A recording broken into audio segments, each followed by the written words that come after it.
tatawagin sa ating harapan, Sister Abelia po.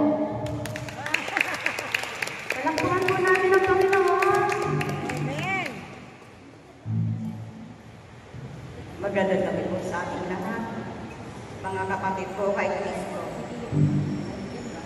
Ang ipapatututo ko lamang ay ang nangyari po sa akin nakaraang linggo. Ano po, papunta po ako dito sa simbahan, tapos lalabas na po kami ng anak ko para ihatid niya ako dito sa simbahan. Tapos paglabas po namin,